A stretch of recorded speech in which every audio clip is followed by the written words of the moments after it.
Bueno, familia, vamos a abrir nuestras Biblias en Mateo capítulo 5.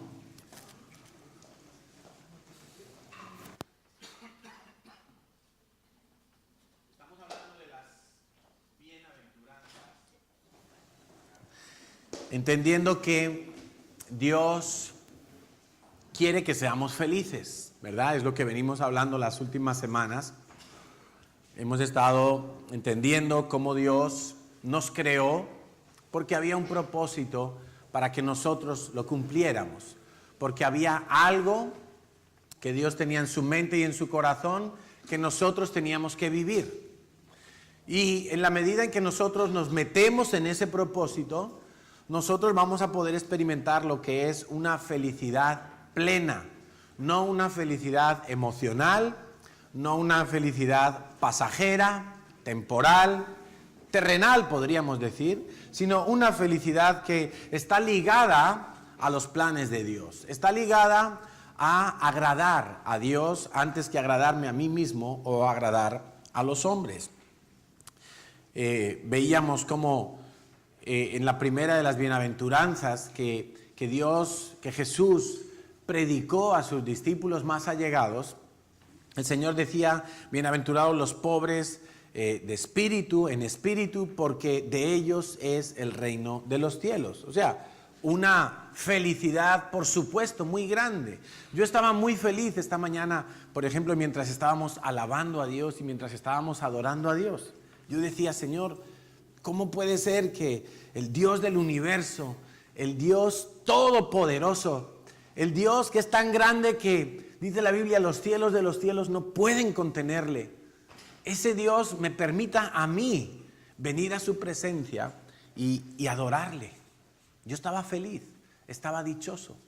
Estaba feliz y dichoso porque yo sé que pase lo que pase, yo voy a estar en el reino de los cielos. ¿Por qué? Porque tengo al Hijo de Dios en mi vida.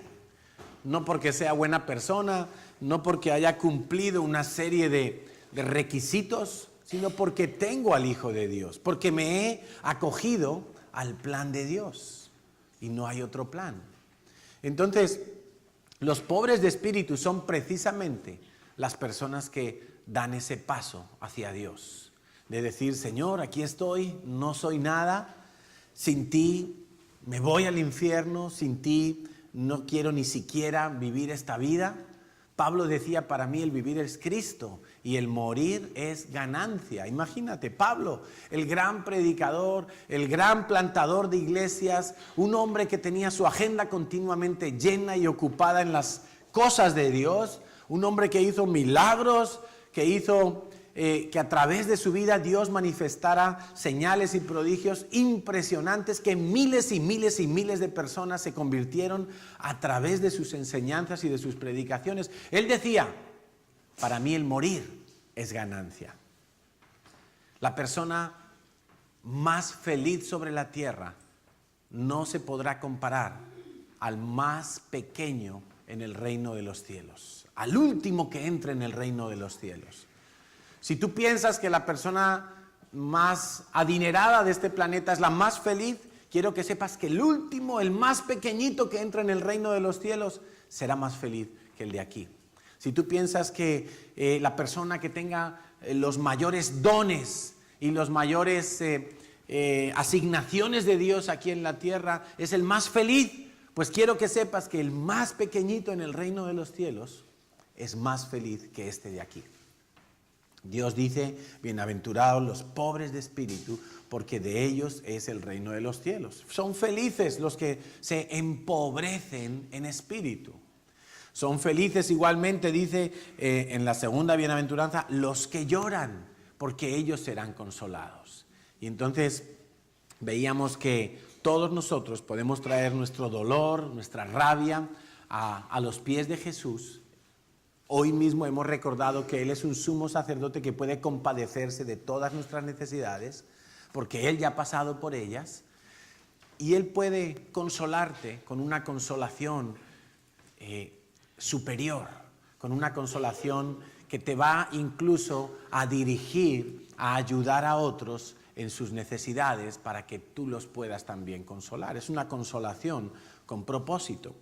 Entonces, hoy vamos a ver una característica que deberíamos procurar tener las personas y que pocas veces se le da importancia. A veces oramos mucho por los dones, oramos mucho por la unción, oramos mucho por muchas cosas, pero pocas veces consideramos lo que Jesús dijo en Mateo 5.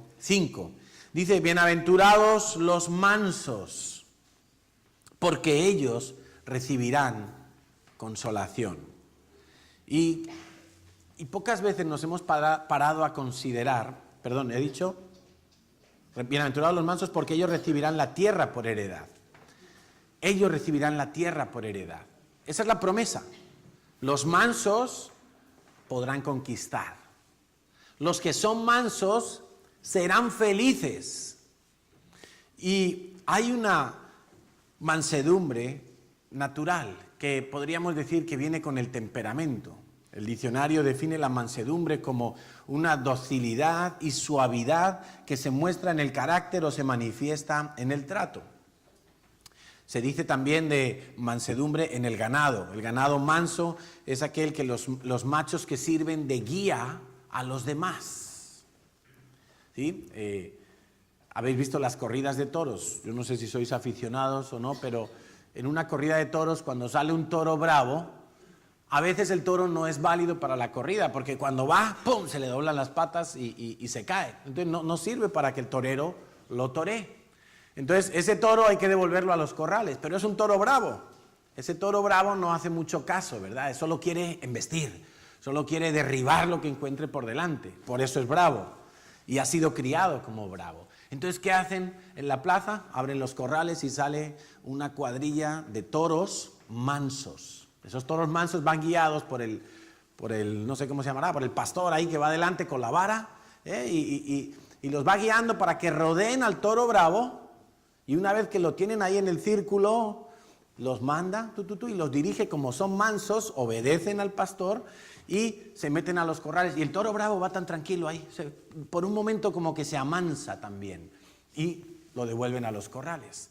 Eso es un ejemplo de lo que es la mansedumbre, pero en el mundo natural. Hay una mansedumbre que es natural. Por ejemplo, los flemáticos, ¿verdad? Son personas, por norma general, mansos. No les gustan los líos, no les gustan los problemas, no les gustan las confrontaciones. Las personas que son temerosas, les ocurre lo mismo. No, yo no quiero líos. Mira, es que hay un problema en la empresa y hay dos que están peleando. No, yo no quiero saber nada. Es como que huyen de los problemas, se alejan de los conflictos, porque tienen una especie de mansedumbre natural, una especie de tranquilidad, tendencia al sosiego, a la calma. No le gustan los embrollos, los líos, ¿verdad? Pero no es esa la mansedumbre de la que está hablando el Señor Jesús. Para que entendamos un poco más acerca de la mansedumbre, te voy a decir unos cuantos sinónimos. Dice docilidad, suavidad, dulzura, apacibilidad, afabilidad, sumisión, sometimiento, humildad, transigencia, benignidad. Y si quieres, para entender un poco más, te voy a decir unos cuantos antónimos, es decir, lo opuesto a la mansedumbre sería la intemperancia, la ira, la bravura.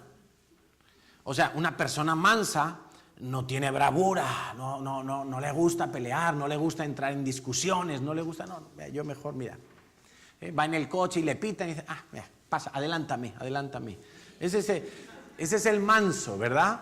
El que es bravo y le pitan, ¡ay, desgraciado! Y baja la ventanilla y le arrima el coche y acelera y le frena y se la devuelve, ¿no? Bueno, para que entiendan la diferencia entre manso y bravo, entre manso y airado, intemperante. La Biblia dice que hay hombres en los últimos tiempos que serán intemperantes. ¿Qué significa intemperantes? Que se dejan llevar por el temperamento en el momento. Que hay que pelear, vamos a pelear. Que hay que distraerse, nos distraemos. El impulso emocional lo siguen. Esos no son los hombres que Dios está buscando. Y desde luego no deberíamos de ser nosotros ese tipo de personas. Y si lo somos, si tendemos a eso, vamos a ver que la mansedumbre es algo que se puede trabajar en nuestra vida. Porque a veces leemos las bienaventuranzas y, por ejemplo, tú lees y dices, bienaventurados los pobres en espíritu. Y tú dices, ay, qué afortunados los que son pobres en espíritu. No, es que tú te puedes hacer pobre en espíritu. Bienaventurados los que lloran, ay sí, pobrecitos los que sufren desgracias. No, es que tú te puedes hacer una persona que llora, pero por cosas santas. Que llora, por ejemplo, por el pecado de esta nación, como lloraban algunos hombres de Dios. Personas que dicen, Señor, o me das este pueblo o me muero. ¿Entiendes? No es el que llora porque está en el hospital ahora con un cáncer terminal. Y pues sí, también ese puede recibir consolación de Dios si se vuelve a Dios, por supuesto, si se vuelve a Dios. O sea, no es como una especie de lotería. Ay, bienaventurados los que tal, qué afortunados, que tienen esa característica y entonces Dios los va a bendecir. Bienaventurados los mansos. Ay, ¿quiénes son los mansos? Qué afortunados son, Dios les va a dar la tierra por heredad. No, tú te puedes volver manso. Seas como seas flemático por temperamento y ya tengas una mansedumbre natural, o seas una persona de vigor y de peleas y de pleitos, también te puedes volver manso. Y hoy lo vamos a ver y nos vamos a asombrar y vamos a descubrir que la mansedumbre, una vez que la trabajamos en nuestra vida, nos habilita para ser conquistadores. Entonces hay una mansedumbre espiritual. Hay una mansedumbre que viene del cielo. Esa es a la que se está refiriendo el Señor Jesús. Bienaventurados los mansos que tienen la mansedumbre que viene del cielo, no la mansedumbre natural. Dice en Gálatas 5, 22 y 23, que hay un fruto del Espíritu Santo, ¿verdad? Y ese fruto tiene varios gajos, como las naranjas. Tú te comes una naranja, pero tienes gajos, ¿verdad? Tienes varias porciones, como las pizzas. Te comes la pizza y la cortas en porciones. Bueno, ese es el fruto del Espíritu Santo. Amor, gozo, paz, paciencia, benignidad, bondad, fe, mansedumbre y templanza. Es decir, hay una mansedumbre que la proporciona el Espíritu Santo en tu vida. No la tienes tú de forma natural, no viene innata en ti, es un fruto espiritual. Por eso digo que tenemos que procurarla, tenemos que lograr atraer a nuestra vida esa mansedumbre que solo Dios puede dar. Es un fruto espiritual. Dice Colosenses 3, versículos 12 y 13. Dice, vestíos. Vestíos quiere decir que tú, yo esta mañana me he vestido, como dice el versículo. Yo he tenido que coger mi ropa del armario y me he vestido. No es que he hecho así, pum, y me ha caído la ropa y se me ha metido sola. No, yo me he tenido y planchando a última hora y cosas y me he vestido. Yo he tenido que hacer el ejercicio de vestirme. Vestidos como escogidos de Dios, santos y amados, de entrañable misericordia, de benignidad, de humildad, de mansedumbre, de paciencia. Todas estas cosas tienen que ver. Benignidad, mansedumbre, humildad, paciencia. Todas estas cosas tienen que ver. Están en el entorno de la mansedumbre. Es como una tarta con varias guindas que la coronan. Entonces dice que yo me tengo que vestir de estas cosas. Me las tengo que procurar. Y si no las tengo, con más razón todavía. Versículo 13, soportándoos unos a otros y perdonándoos unos a otros, si alguno tuviere queja contra otro, de la manera que Cristo os perdonó. Algunos hemos orado hace un momentito, ¿verdad? Señor, perdóname este pecado, este otro. Bueno, pues de la manera que Cristo os perdonó, así también hacedlo vosotros contra el que os ha hecho la puñeta, contra el que os ha fastidiado, el que os debe dinero, el que os ha insultado, el que os ha engañado, el que os ha estafado, el que os ha mentido de alguna manera. Dice la Biblia, si Cristo te ha perdonado a ti y tú habías mentido y tú habías defraudado y tú habías hecho muchas cosas contra Dios y quién sabe si contra las personas, dice, de la misma manera te está diciendo Dios, perdona tú a los demás. Todo eso tiene que ver con la mansedumbre. ¿En qué se fundamenta esta mansedumbre? En la fe de creer que Dios tiene el control de todas las cosas. Y que si tú perdonas y que si tú haces lo que Dios te dice, Él es poderoso, Él es fiel, me dejo guiar de sus promesas, sé que Él no me va a tirar por un precipicio si le hago caso, ¿no? Sino que sé que lo que Dios me diga y la forma en que Dios me diga que haga las cosas es la mejor. La mansedumbre nace, se origina, se fundamenta en una fe que confía plenamente en el hacer de Dios en nuestras vidas, en la guianza de Dios en nuestras vidas. Un problema que tienen muchos cristianos hoy en día es que no tienen problema en invocar a Jesús para que limpie sus pecados y salve sus vidas del infierno. Pero muchos no se atreven o no quieren, quizá por orgullo o por temor, no quieren que Jesús sea el Señor de sus vidas, el que dé las órdenes. Y el que diga, esto se hace, esto no se hace. ¿Ahora es el momento o no es el momento?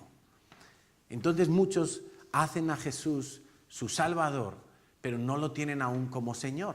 Y eso tiene que ver con la mansedumbre. Hasta que el Señor Jesucristo, hasta que el Espíritu de Cristo no sea el que dirija tu vida, no podrás manifestar mansedumbre. Tú no puedes estar manejando tu vida sin soltarle a Dios el control y pretender ser manso. Porque ser manso es justamente decirle al Señor, es como poner el GPS. Y tú lo programas, voy a tal calle, de tal pueblo, tal código postal. Y tú lo que te dice el GPS, lo haces, ¿no? Lo haces. En la siguiente rotonda, gire a la derecha. Y tú dices, bueno, pues giro a la derecha. Y en la siguiente calle, gire a la izquierda. Y tú giras a la izquierda. Tú no tienes ni idea, pero confías, ¿verdad? Confías en la programación del GPS. A veces tenemos más fe para esas cosas naturales que para creerle a Dios. Le creemos a un GPS y no le creemos a Dios. Y Dios te dice, ve aquí o ve allá, vende o compra o no hagas este negocio o sí hazlo, y no le creemos. Pero le creemos al GPS. ¿Quién dice que no tiene fe? Si todos nosotros tenemos fe. Tú vas a mirar, ¿a qué hora pasa el tren? Y miras en el móvil, el tren, la R3 pasa a tal hora. ¿Y estás teniendo fe o no? ¿Estás teniendo fe en una aplicación del móvil? ¿Por qué nos cuesta tanto tener fe en el Señor? Pues por orgullo y por temor. Esas son las dos principales barreras que nos impiden confiar en el Señor. A veces la gente confunde la mansedumbre con la cobardía o con una especie de debilidad, ¿no? Es que los mansos, pobrecitos los mansos, son medio bobitos, los tienen que guiar, los tienen que llevar, si no, no saben hacer nada, ¿verdad? Eso es lo que piensa la sociedad, que el manso se convierte en menso, como dicen en Latinoamérica, que el manso se convierte en tonto, que el manso no es capaz por sí mismo. Bueno, pues yo quiero que sepas que, por ejemplo, Moisés era un hombre muy capaz, había sido criado en la escuela, en la mejor escuela de Egipto, había tenido la mejor instrucción, era muy capaz. O Pablo, fíjate si Pablo era capaz, que era uno de los hombres más sabios en cuanto a conocimiento de su época. Si tú le preguntabas a Pablo, ¿qué dice Isaías 40? Y te relataba el capítulo de memoria, porque así eran los fariseos. O sea, tú le podrías decir, oye, ¿y qué dice Malaquías 2? Y te relataba el capítulo de memoria. Le podías preguntar cualquier cosa de la Biblia y ese hombre te la contestaba mejor que un ordenador. Tenía un conocimiento impresionante.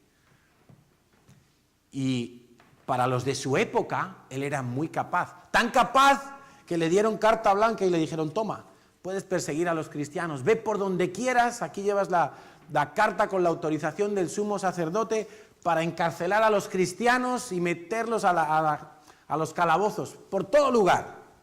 Puedes ir, fíjate si era capaz.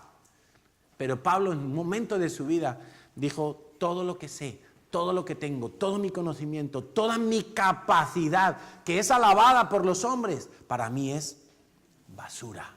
no vale para nada delante de Dios. Y se volvió un hombre manso, se volvió un hombre dócil a las órdenes de Dios. O sea, no era ningún tonto, no era ningún ignorante, como no sabía nada, pues ahí lo mandaron. O Pedro, ¿qué me dices de Pedro? Quizá no tenía tantos conocimientos, pero Pedro tenía su empresa, él le iba bien el negocio, era un hombre que prosperaba, pero lo dejó todo por seguir a Jesús. Y seguir a Jesús implicaba que no sabías dónde ibas a dormir, dónde ibas a comer, cuál iba a ser el menú. Si ese día te iban a apedrear o tenías que salir corriendo, no sabías lo que te deparaba el mañana. Sin embargo, cuando él estaba con su empresita, a él le iba bien. Él tenía allí sus barcas, tenía su negocio montado, pero lo dejó todo para seguir a Jesús. Esa es una característica de los que quieren ser discípulos del Señor. Le tienen que seguir. Y para seguir a Jesús, para seguir a Dios, tienes que ser manso. Tienes que dejarte guiar. Entonces, segunda de Timoteo 2:25, Pablo le está diciendo a Timoteo, precisamente su discípulo, le dice que el siervo de Dios debe con mansedumbre corregir a los que se oponen. Por si quizá Dios les conceda que se arrepientan para conocer la verdad.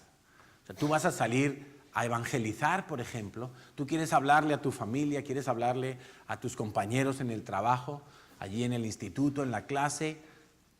Tú tienes que ser una persona mansa para evangelizar. Hay gente que sale a evangelizar con la espada. O sea, ¿sabes qué? Tú eres un adúltero. ¡Wow! Te corto la cabeza. Te vas al infierno.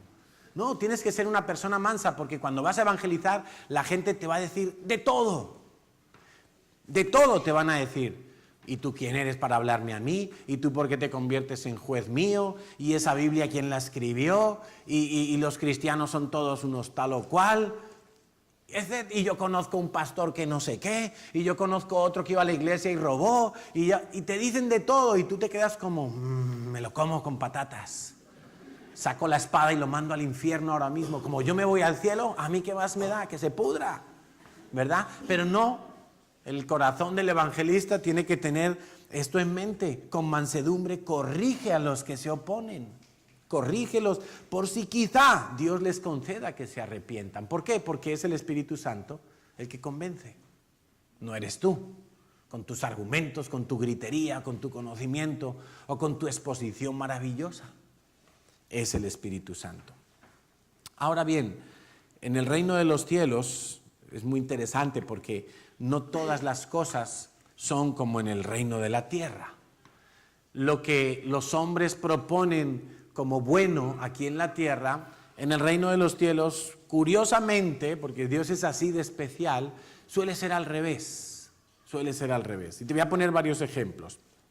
Mateo 20:25, entonces Jesús llamándolos dijo, ¿sabéis que los gobernantes de las naciones se enseñorean de ellas? Y los que son grandes ejercen sobre ellas potestad. Mas entre vosotros, le está hablando a sus discípulos, ¿ve?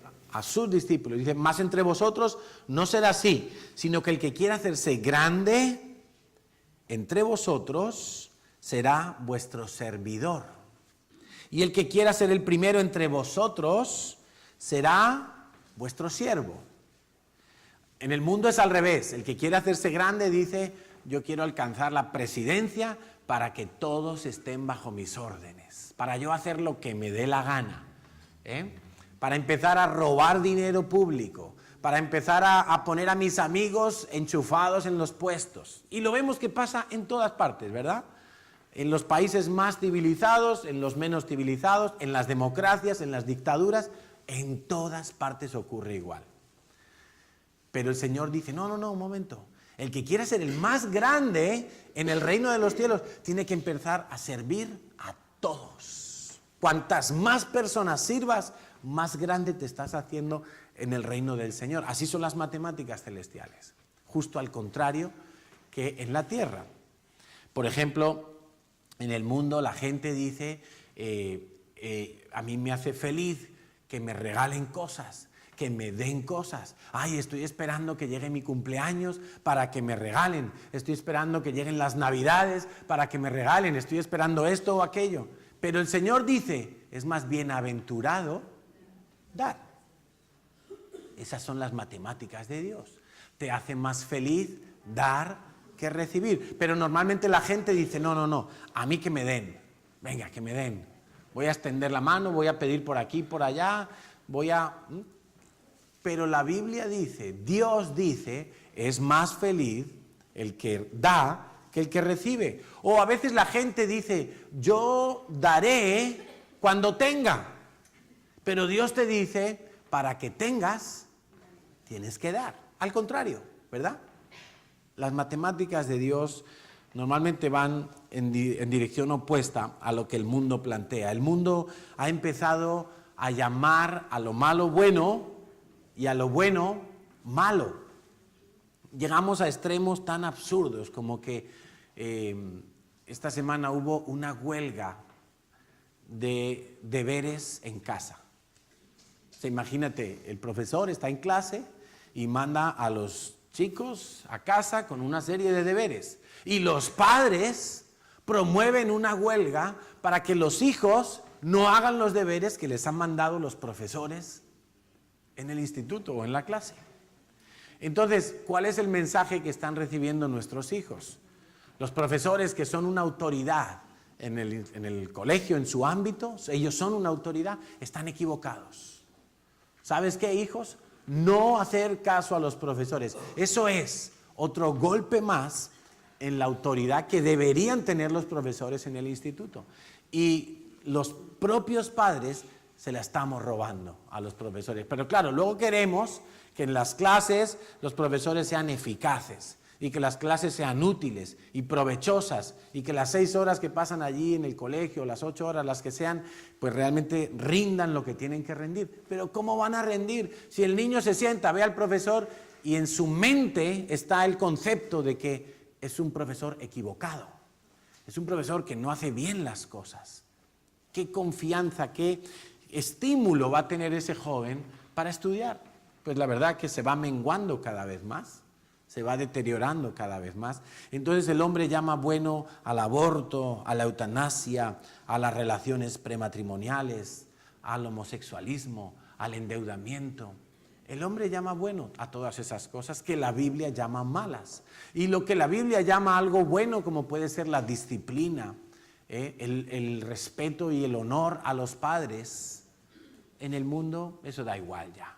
O sea, los jueces aceptan que un menor de edad pueda denunciar a sus padres, por ejemplo.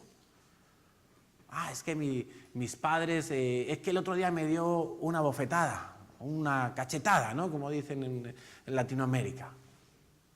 Y una, si te hacían falta 40, desgraciado. 40 te hacían falta para que empieces a hacer caso a tus padres, para que te conviertas en alguien de provecho. Pues no, hoy en día ya los niños, los jóvenes denuncian a sus papás. Y llega el juez y le dice, oiga, ¿sabe qué? Le vamos a quitar la custodia de su hijo. Y un padre y una madre, que no dudo que hay algunos padres que efectivamente merecen que les quiten a los hijos porque lo están haciendo rematadamente mal. Pero hombre, quitarle a los padres la autoridad para corregir lo que Dios dice que es bueno, la sociedad lo llama malo. Te estoy poniendo ejemplos de cómo en el reino de los cielos las cosas funcionan de una manera, pero en la tierra se hace lo contrario. Por ejemplo, los dueños de las fortunas más grandes son los que oprimen, los que pisotean los derechos de los débiles, de los trabajadores, los que cometen injusticias, los que deberían pagar más impuestos, pero resulta que se los ahorran porque por ahí tienen sus contactos con los gobernantes de turno y les financian sus campañas electorales para ahorrarse impuestos, etcétera, etcétera, etcétera. Pero, sin embargo, el Señor dijo que los que van a heredar la tierra son los mansos, no los que hacen riquezas y dominan con su dinero diferentes entornos. ¿Qué cosas estás tú por conquistar? ¿Qué metas tienes para conquistar? Quizá estás pensando en casarte, quizá estás pensando en terminar una carrera, tener un título universitario, en formar una empresa. Quizá estás pensando en ahorrar para invertir en algo, en comprarte un piso. ¿Qué conquistas tienes? ¿Te estás preparando para ello? Quiero que sepas que en la medida en que tú trabajes la mansedumbre que viene del cielo, tú vas a estar capacitado para conquistar. Porque son los mansos los que heredan la tierra. Son los mansos los que pueden conquistar. Quiero que me acompañes a Números, al libro de Números, allí en el comienzo de la Biblia, capítulo 12. ¿Sí? Vamos a proponer una huelga de Biblias electrónicas. Y vamos a volvernos a la Biblia de papel. Bueno, no importa si es electrónica o si es de papel, Números capítulo 12. Lo que sí es muy importante es que tú tengas tu Biblia y la manejes y la traigas a la iglesia y no confíes en el proyector. No porque ellos se puedan equivocar, sino porque tú debes ser alguien que maneja la palabra de Dios con soltura.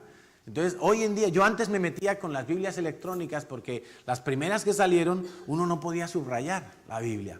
Entonces yo me metía con los electrónicos y les decía, venga, subraya tu Biblia, como yo la mía, que la tengo subrayada. Pero ahora ya hasta se pueden subrayar por colores, por formatos, puedes poner etiquetas, por temas, de todo puedes hacer. Te tienes que convertir en alguien que maneja con soltura la palabra de Dios. Entonces, a la iglesia se debe de venir con la Biblia para tomar notas, para leerla. Nosotros somos fan de las notas, de los resúmenes, de que tú te anotes los versículos, de que tú tengas tu agenda para anotar, o ahí mismo en la Biblia electrónica puedes poner tus comentarios en los versículos, pero escribe. Se aprende mucho más cuando leo y escribo que solamente cuando leo o que solamente cuando oigo. Cuando escribo, mi mente está haciendo un trabajo doble o triple y se fija la enseñanza como primer paso en mi intelecto para que luego pueda bajar al corazón. Pero si yo ni siquiera recuerdo en mi mente los versículos o las enseñanzas que estoy recibiendo, ¿cómo Dios va a poder bajarlas al corazón? Va a ser imposible, porque Dios no lo va a hacer. Entonces, Números capítulo 12. Dice que María y Aarón hablaron contra Moisés. ¿Te suena eso de algo? ¿Alguien ha hablado alguna vez contra ti? ¿Tú te has enterado por ahí? Me he enterado que mi cuñada está diciendo, me he enterado que mi primo está hablando, me he enterado que mi suegra, me he enterado que el otro, que mi hermano, que mi amigo en la iglesia está hablando mal de mí. Vamos a ver qué hizo Moisés. Porque se dice de Moisés, Dios dice de Moisés, que fue el hombre más manso que había en aquel tiempo en toda la tierra. No había nadie más manso que él. ¿Y de qué le sirvió esa mansedumbre a Moisés? Pues vamos a verlo. Dice que María y Aarón hablaron contra Moisés a causa de la mujer cusita que había tomado, porque él había tomado una mujer cusita. Y dijeron, ¿solamente por Moisés ha hablado Yahweh? ¿No ha hablado también por nosotros? Y lo oyó Yahweh. Y aquel varón Moisés era muy manso, más que todos los hombres que había sobre la tierra. O sea, ahí, nos encontramos a María y Aarón, que son hermanos de Moisés, hermanos de sangre. Sus propios hermanos le están criticando. Están hablando mal de él. Qué atrevido, mira lo que hace. ¿Es que acaso Dios ha hablado solamente a través de Moisés? ¿No lo hace también a través de mí? Estaban como poniéndose a la altura de Moisés. Cuando Dios era el que había escogido a Moisés para sacar a Israel de Egipto. El encargo había sido dado a Moisés. Aarón era un acompañante. Aarón era un complemento. María pues estaba ahí. Y empiezan a hablar mal contra Moisés, empiezan a criticarle, empiezan a molestarle. Cualquiera hubiera podido decir, bueno, yo soy la autoridad, pues yo voy a orar para que Dios los destruya, para que Dios los quebrante, para que Dios haga algo con ellos. Pero no, dice que Moisés intercedió por su hermana. ¿Por qué por su hermana? Porque en cuanto Dios les llamó la atención, dice que vino una lepra sobre María y se quedó totalmente leprosa. Y eso en aquella época era algo muy vergonzoso, era algo que te aislaba totalmente del pueblo. Entonces Moisés intercede por su hermana y dice: Señor, te ruego por mi hermana María que no se quede con la lepra para toda la vida, te ruego que tú la limpies. Entonces dice Dios: bueno, pues 7 días va a estar con la lepra, tiene que irse del campamento porque esa era la ley que Dios había establecido. Y mientras ella se limpia en esos 7 días, pues el campamento se queda quieto, no siguen avanzando. Por cierto que esto nos habla de que la murmuración, que fue el pecado de María y Aarón, estanca las vidas, estanca la célula, estanca la iglesia, estanca la familia.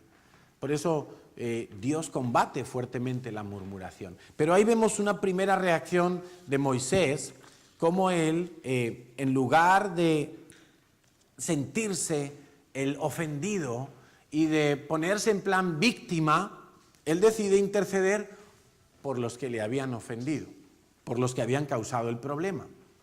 ¿Por qué? Pues porque él era manso.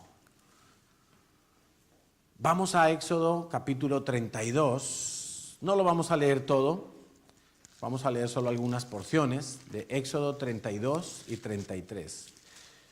Sí te voy a dejar como tarea que lo leas en casa para que veas todo el desarrollo de la historia. Es muy bonito, es muy instructivo, tiene una cantidad de enseñanzas que uno se queda pasmado, ¿no? ¿Qué hacía Moisés cada vez que experimentaba cosas que lo sacaban de sus casillas? Cosas que venían como a molestar demasiado.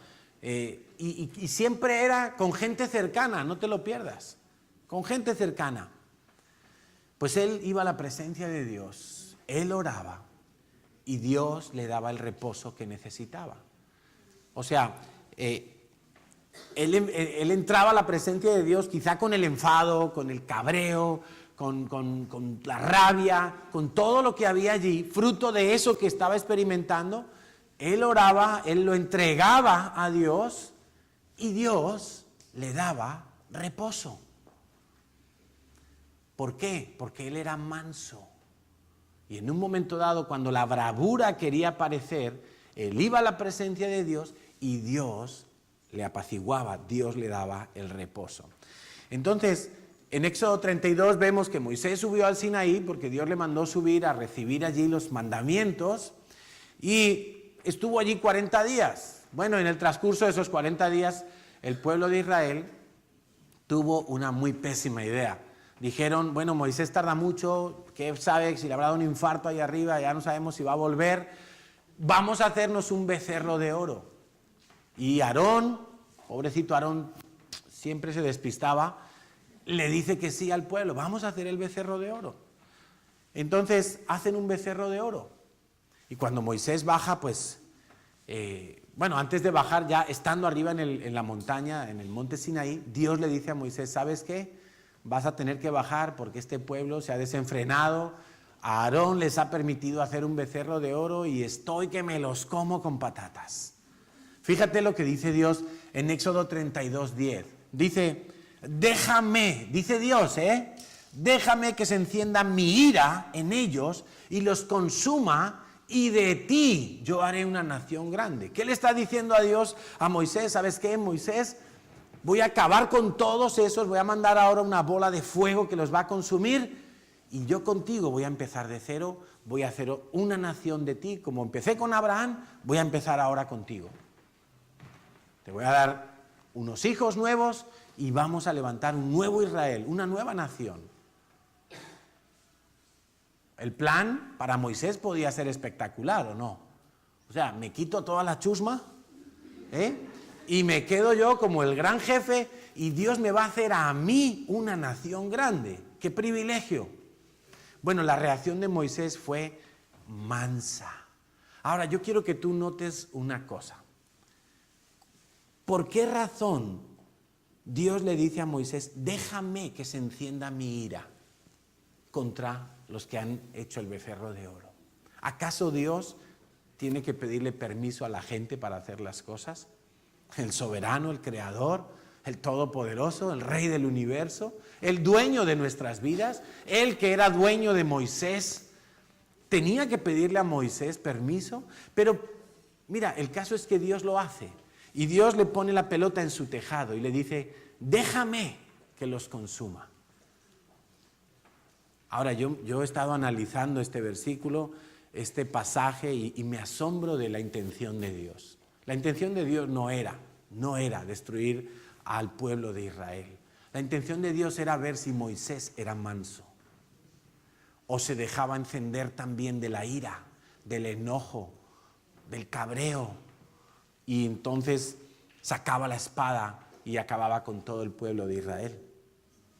Dios le dice, déjame que se encienda mi ira. Pero ¿qué hace Moisés? Moisés dice, no, Señor. Mira, dice el versículo, ahí mismo, en el 11. Entonces Moisés oró en presencia de Yahweh su Dios y dijo, oh Yahweh, ¿por qué se encenderá tu furor contra tu pueblo? Mira Moisés qué listo es. Pero digo que listo porque lo que hace Moisés en esta ocasión es recordar el plan original de Dios. Señor, este es tu pueblo. No es mi pueblo, es tu pueblo. ¿Por qué se va a encender tu furor contra tu pueblo que tú sacaste de la tierra de Egipto? No, yo, Moisés, lo saqué de la tierra de Egipto. Tú lo sacaste de la tierra de Egipto con gran poder y con mano fuerte. ¿Por qué han de hablar los egipcios diciendo, para mal los sacó, para matarlos en montes y para raerlos de sobre la faz de la tierra? Vuélvete del ardor de tu ira y arrepiéntete de este mal contra tu pueblo. Y dice el versículo 13, él va a los orígenes. Dice, acuérdate de Abraham, de Isaac y de Jacob, de Israel, tus siervos, a los cuales has jurado por ti mismo y les has dicho, yo multiplicaré vuestra descendencia como las estrellas del cielo y haré a vuestra descendencia y daré a vuestra descendencia toda esta tierra de que he hablado y la tomarán por heredad. O sea, qué impresionante lo de Moisés, porque él recuerda a Dios, le recuerda a Dios la promesa que le había hecho a Abraham. Acuérdate de Abraham, es que a él le dijiste que ibas a hacer una nación grande, no a mí. Señor, que no sea tu ira sobre el pueblo. Acuérdate de cuál era el plan original. Y eso es justamente lo que hace una persona mansa. No se desvía del objetivo. Recuerda siempre cuál es la senda que tiene que recorrer. Y no se sale de ella. Entonces, Dios le responde a la oración y le dice, está bien, no voy a destruir al pueblo. Pero aún Dios le dice algo más a Moisés. Le dice, ¿sabes qué? Mi ángel va a ir con vosotros a conquistar esta tierra, pero yo no voy a ir en medio de vosotros. Es como decir, mira, te voy a mandar una ayudita, para que puedas vencer a los filisteos y a los amorreos y a los demás allá, pero mi presencia no va a ir en medio del campamento, como ha estado en medio del desierto, por cierto, como estuvo todo el tiempo Dios en medio de ese desierto, protegiéndolos del calor, protegiéndolos del frío en la noche, protegiéndolos de las picaduras de serpientes, dándoles alimento sobrenaturalmente en medio del desierto, cuidando que sus ropas no se gastaran y sus zapatos no se gastaran durante tantos años. Entonces Dios le dice, ¿sabes qué? Vais a ir, vais a conquistar porque tú me has demostrado que eres manso, pero mi presencia, que es un privilegio, no va a ir entre vosotros. Y entonces Moisés, Éxodo 33, empieza a rogar a Dios, Señor, pero si tu presencia no va conmigo, ¿para qué voy a ir? ¿De qué me servirá conquistar toda esa tierra de Canaán y repartirla a los israelitas si tu presencia no va conmigo? ¿Qué propósito tiene eso, Señor? ¿A quién le voy a dar yo la gloria? ¿A quién vamos a alabar cuando hayamos conquistado. Y entonces Dios, una vez más, le contesta a Éxodo 33:14, está bien, mi presencia irá contigo.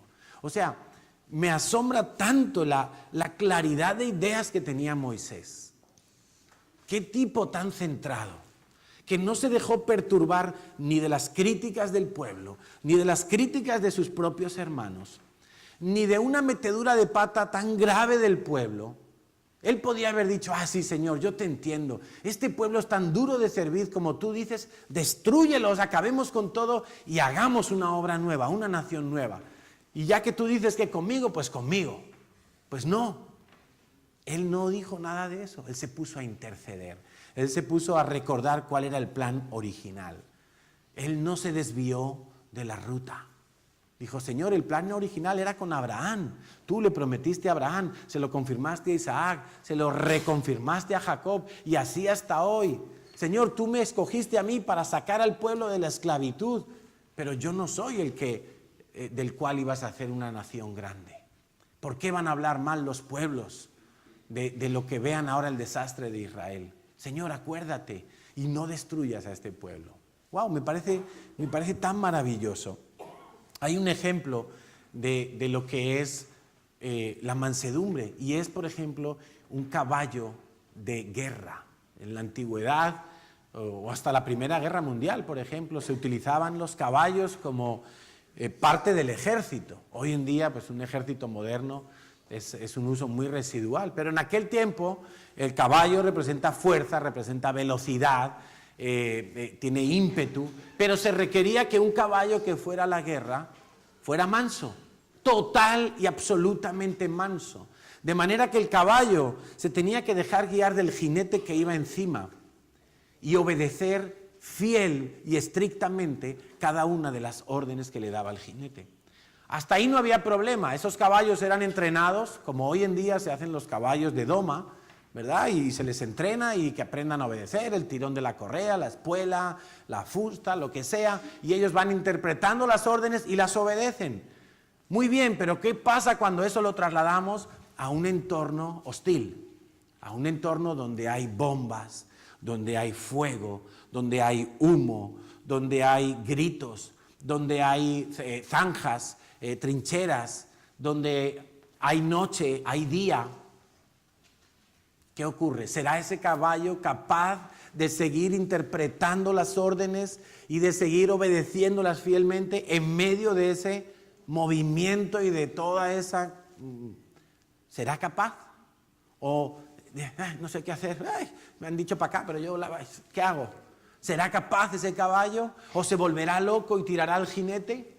Entonces, los mejores caballos que podían ir a la guerra no solamente eran los que habían sido domados allí en las cuadras, en los campos de entrenamiento, sino los que una vez sometidos a la máxima tensión y a la máxima presión de la guerra, a todo un entorno difícil y complejo, ellos seguían lo que el jinete les mandaba, no se desviaban. Si tenían que parar, si tenían que correr, si tenían que atravesar llamas, si tenían que meterse al agua, esos caballos podían hacerlo. ¿Por qué? Porque eran totalmente mansos. Esas son las personas que Dios requiere para dejarles conquistar cosas. Personas que cuando vengan los tiempos difíciles, cuando vengan las críticas, sean determinadas hasta el final, sean perseverantes hasta el final. La Biblia habla mucho de perseverar hasta el final. El que persevere hasta el final, dice, ese será salvo. ¿Por qué? Porque en medio de la batalla muchos deciden tirar la toalla. No, es que en mi clase todos los chicos y todas las chicas ya han tenido sexo. Entonces yo pues voy a ceder, porque si no, no estoy bien visto. No, es que todos lo hacen. No, es que todo el mundo se ha vuelto en contra mío porque voy a la iglesia. Y ya no me llaman, ya no tengo amigos. Qué difícil, ¿verdad? Ese es fuego en medio de la batalla. Eso es el campo de guerra. No, es que desde que voy a la iglesia mi familia me presiona y mi familia me dice y ellos no me entienden. Esos son bombas, eso es humo, esos son dificultades del campo de batalla. ¿Qué vas a hacer? ¿Vas a mostrar mansedumbre? ¿Te vas a vestir de mansedumbre? ¿O vas a decir, a la porra, con la fe, voy a hacer lo que hace todo el mundo? ¿Voy a vivir como vive la mayoría de la gente? ¿Voy a ceder? Solo los mansos pueden conquistar las promesas de Dios. Solo los mansos pueden conquistar las promesas de Dios. ¿Qué tienes tú para conquistar? ¿En qué estás? ¿Cuál es tu proyecto?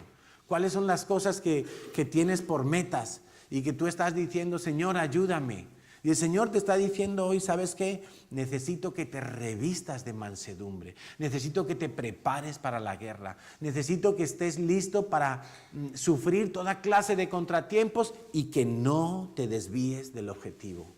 Porque algunos empiezan con mucha fuerza, algunos empiezan con mucha ilusión, pero son como esas semillitas que cayeron en pedregales. No pudieron echar raíces. Y en cuanto salió un poquito de sol que quemaba, se marchitó la planta. No llegó a dar fruto. No pudo terminar de dar todo lo que tenía para dar. La mansedumbre me garantiza que cuando yo esté sufriendo cualquier cosa y yo voy a la presencia de Dios, es que mi familia me critica, voy a la presencia de Dios. Es que mis amigos se emborrachan y yo qué hago allí, yo no sé si ir o no ir, voy a la presencia de Dios. Es que me han atacado porque dicen que los cristianos somos tontos y no sé qué, y entonces ¿qué hago con eso? Voy a la presencia de Dios, como hacía Moisés.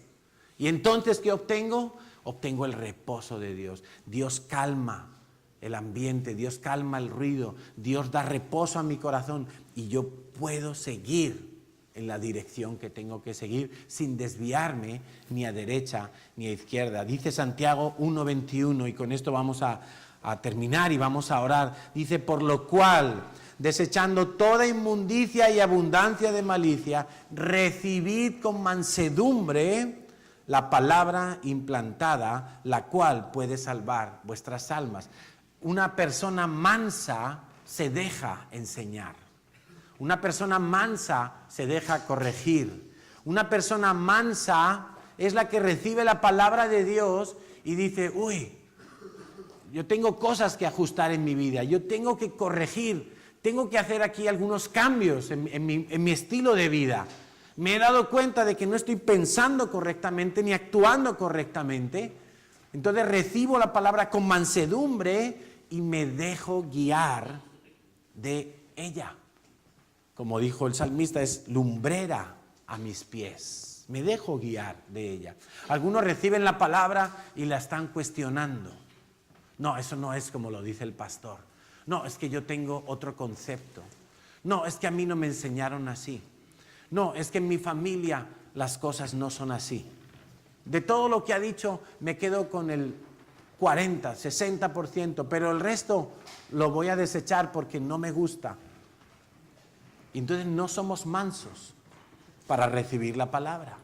Y si no somos mansos para recibir la palabra, no podemos ser enseñados, no podemos ser guiados, no podemos conquistar. Nos vamos a quedar a medias, nos vamos a quedar a las puertas. ¿Cómo aprendo a ser manso? ¿Cómo recibo mansedumbre? ¿Quieres saberlo? El Señor Jesús dijo en Mateo capítulo 11, versículos 29 y 30, llevad mi yugo sobre vosotros y aprended de mí, que soy manso y humilde de corazón. No es una mansedumbre natural, era una mansedumbre que venía del cielo. Dice, y hallaréis descanso para vuestras almas, porque mi yugo es fácil y mi carga es ligera. Cuanto más tiempo pasas con el Señor, más vas a aprender de cómo Él vivía. Hubo un movimiento que empezó hace muchos años que en inglés decía, ¿qué haría Jesús? ¿Qué habría hecho Jesús en esta situación? Entonces, eso es lo que tú te tienes que preguntar. Cuando recibas una ofensa, cuando de repente las circunstancias son complicadas para tu vida y te quieres desviar del objetivo, cambias, reprogramas. En ese momento tú deberías de preguntarte, ¿qué haría Jesús en esta situación? ¿Qué haría Él? ¿Qué hizo el Señor Jesús con aquella mujer a la que acusaban de adulterio y todos la querían apedrear justicieramente? ¿Qué haría Jesús con un pecador como Mateo, que era publicano, o como Zaqueo? ¿Qué haría Jesús? ¿Qué hizo Jesús con esas personas? ¿Qué hizo Jesús cuando le acusaron de cosas que no había hecho? ¿Qué hizo Jesús? Dice la Biblia que Él enmudeció. Enmudeció. ¿Qué hizo Jesús cuando le estaban torturando en la cruz? Padre, perdónalos porque no saben lo que hacen. Pregúntate en cada situación, ¿qué harías tú, Jesús? ¿Qué harías tú, Señor? Jesús dice que se tuvo que despojar de todo lo que tenía. De todo. Él era santo, pero se hizo pecado por nosotros. Él era santo, pero se hizo maldición por nosotros. Él se tuvo que despojar absolutamente de todo. Tú sabes que en cierta ocasión, cuando en Hebreos habla del sumo sacerdote que nosotros tenemos, es Jesucristo. Bueno, hace 2000 años, cuando Jesús vino a la tierra, Él estaba delante del sumo sacerdote. Y el sumo sacerdote le estaba diciendo, ¿qué pasa? Jesús de Nazaret, ¿por qué no te defiendes de los que te están acusando aquí ahora? Y Él, callado, no se defendió de nada, ni ante nadie. No se defendió. Fue manso, manso, manso hasta la muerte. Ahora, ¿cuál es la muerte que se nos pide a nosotros? La muerte de nuestro yo. Ese es el que no te deja ser manso. Tu yo, tu orgullo, que se quiere levantar. Entonces, ¿quieres aprender de Jesús? Tienes que pasar tiempo con Él. ¿Quieres aprender del Señor? Tienes que pasar mucho tiempo con Él. Yo te preguntaría en este momento, ¿cómo está tu relación con Jesús? ¿Está débil? ¿Está fuerte? ¿Está creciendo? ¿Está menguando? ¿Cómo son tus tiempos de calidad con el Señor Jesús? ¿Consigues que Él te dé reposo, que le dé reposo a tu alma cuando hay situaciones que te producen ira, que te producen enojo, que te dan rabia, injusticias, murmuraciones en tu contra? ¿Tú entras a la presencia de Dios? Moisés entraba a la presencia de Dios y dice la Biblia que hablaba y Dios se manifestaba a él cara a cara. Ese es el devocional que tú tienes que tener cada día. Cara a cara con Dios. Cara a cara con Dios.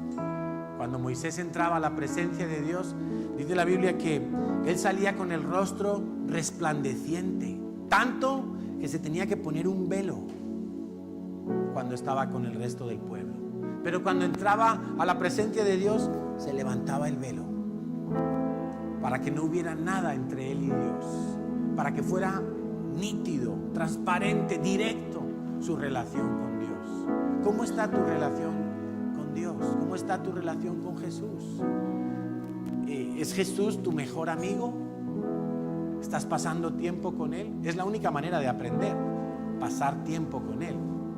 Te sientas cada mañana a hablar con Él, estás caminando con Él, vas de su mano. Él es el manso y tú eres el bravo, recuérdalo. Él es el manso y tú eres el bravo. Tú eres el que le apetece la venganza, ojo por ojo y diente por diente. Ese eres tú. Y el Señor Jesús es el manso que te dice, ven, yo te voy a llevar. Mira, vamos por aquí. ¿Pasas tiempo con Él? ¿Cuánto tiempo pasas con Dios cada mañana? ¿5 minutos? ¿3 minutos? ¿Media hora? ¿20 minutos? ¿1 hora? ¿Cuánto tiempo? Si quieres recibir mansedumbre, no te queda otra que pasar tiempo para poder imitar a Jesús. Aprended de mí, dice Jesús, y lleva mi carga y mi yugo porque es fácil y es ligera mi carga. Oramos entonces. ¿Cuántos quieren ser un poco más mansos de lo que son? Un poquito, solo un poquito más manso. Dice la Biblia que Moisés en aquella generación era el más manso de todos los hombres. ¿Qué tal si tú te convirtieras ahora mismo, empezaras a trabajar para ser la persona más mansa sobre la tierra? El más manso de todos. Aquel a quien Dios pudiera encargarle una delegación y Dios pudiera estar seguro de que la vas a cumplir, porque no habrá nada que te saque de tus casillas y te haga tirarlo todo por la borda, sino que te mantienes manso en el objetivo, guiado por Dios, guiado por Dios. La mansedumbre no está de moda, no es algo que la gente diga, Señor, dame más mansedumbre. No, le pedimos poder a Dios, le pedimos unción, le pedimos amor, pero pocas veces estamos cuidando ser personas más mansas, personas que cuando nos corrigen podamos decir, tienes razón, perdóname, voy a corregir lo que está mal. O personas que cuando las atacan digan, ¿sabes qué, Señor? Vengo a tu presencia a pedirte que perdones a estos que me atacan, porque yo en mi naturaleza acabaría con ellos, pero Señor, quiero ser como tú. ¿Qué haría Jesús? ¿Qué haría Jesús? Señor, en esta mañana queremos entregarte el control de nuestras vidas. No es fácil, Señor.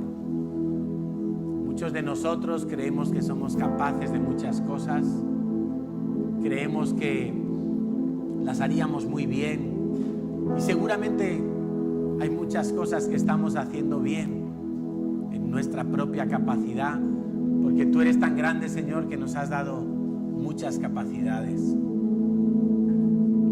Señor, pero hoy queremos entregarte a ti el control de nuestras vidas. Queremos renunciar al orgullo y puedes orar y decirle, Señor, en fe renuncio al orgullo que hay en mi corazón, te pido perdón, renuncio a la desobediencia, a la terquedad, a la soberbia, a la falta de enseñabilidad. Renuncio, Señor, a creerme capaz por mí mismo. Aún, Señor, como cantábamos esta mañana, mis triunfos y mis logros, Señor, los traigo a tus pies. Aquí están, Dios mío. ¿De qué sirven si tú no eres el que recibe la gloria? ¿De qué sirven, Señor, si no son para edificar tu reino? Traigo toda mi vida a tus pies, Señor. Señor, traigo las ofensas, traigo las heridas, las decepciones, las frustraciones. Traigo, Señor, todo lo que se ha dicho contra mí. Lo traigo a tus pies, Señor. Las malas noticias, las buenas noticias. Hoy, Señor, decido confiar en que perdonando tendré reposo para mi alma, en que dejándome guiar por ti tendré reposo para mi corazón. Hoy decido, Señor, recuperar el llamado y el compromiso que hice contigo. Hoy me vuelvo a ti para poder alcanzar la meta que tú me habías marcado, Señor. Hoy me comprometo contigo una vez más.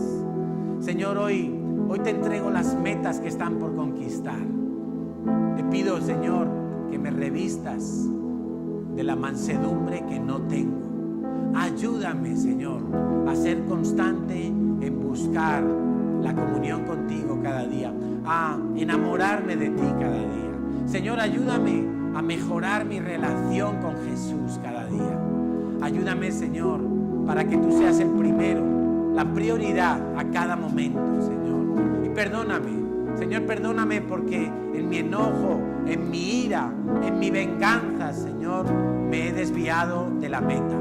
Me he ido hacia otro lugar. Señor, he cambiado las prioridades. Me he desenfocado, me he descontrolado por completo. Te pido perdón, Señor, y quiero volverme a ti. Quiero conquistar lo que tú me habías prometido, Señor. Quiero conquistar la tierra que tú me has entregado, Dios. Quiero volverme hacia la heredad que tú me has asignado, Señor. Quiero volverme hacia lo tuyo, Dios, en el nombre nombre de Jesús.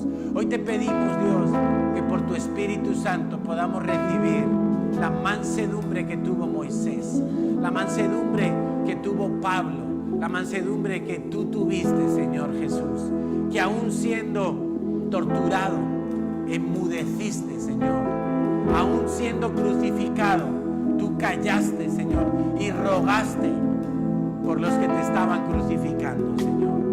Hoy te pido, Dios, dile, Señor, dame más mansedumbre para que yo pueda conquistar lo que está asignado a mi vida, para que yo pueda culminar el propósito que tú tienes para mi vida, Señor. Dame mansedumbre en medio de mi hogar, en medio de mi matrimonio, en medio de mis discípulos.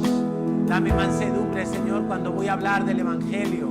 Dame mansedumbre, Señor, para vivir en paz, Señor.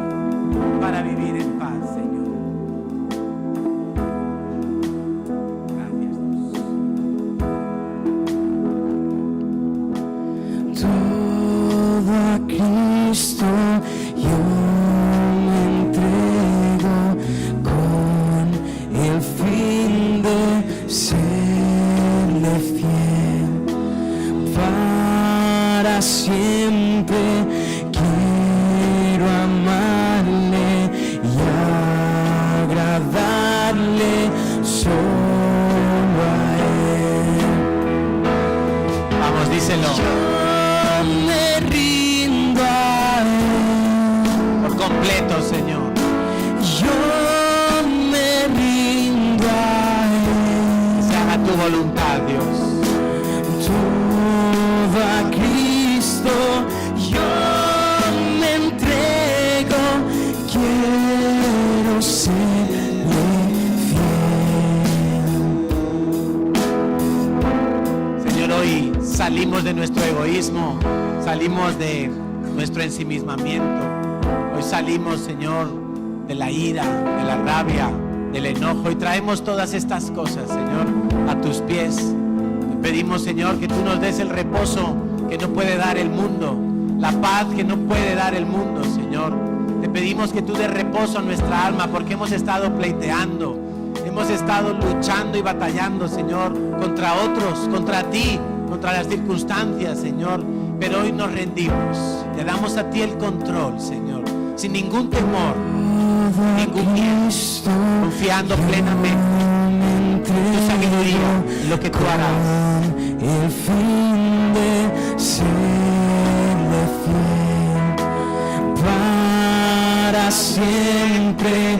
Quiero amarle y agradarle solo a Él.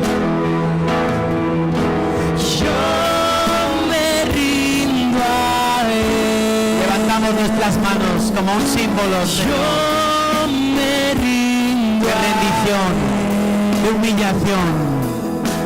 Todo a Cristo yo me entrego. Quiero serle fiel. Yo me rindo a Él. Pero solo ante ti, Señor.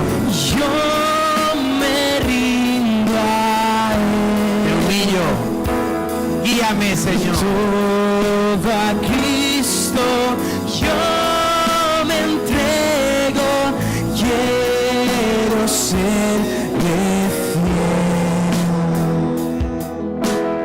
Dile, Señor, te entrego el control de mi vida, de cada aspecto de mi vida, de cada área de mi vida. Te entrego a ti el control, Señor.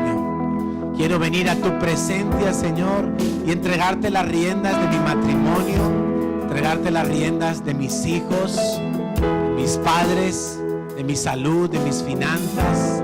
Señor, te entrego las riendas de mi ministerio, de mi célula, de mis discípulos. Te entrego las riendas, Señor, en mi trabajo, en mis estudios, en mis amistades, en mi noviazgo.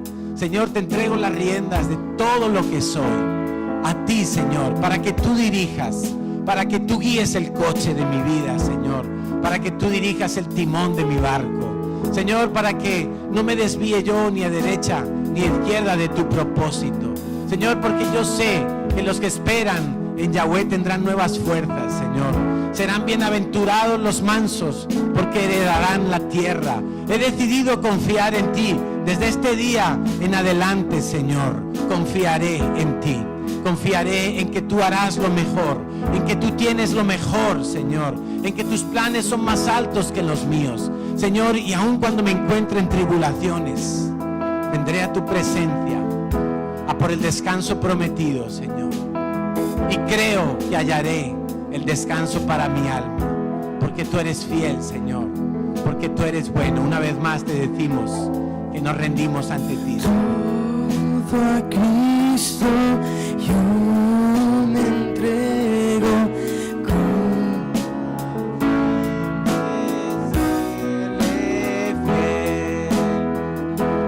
quiero amarle para siempre y agradarle solo a Él. Vamos, díselo.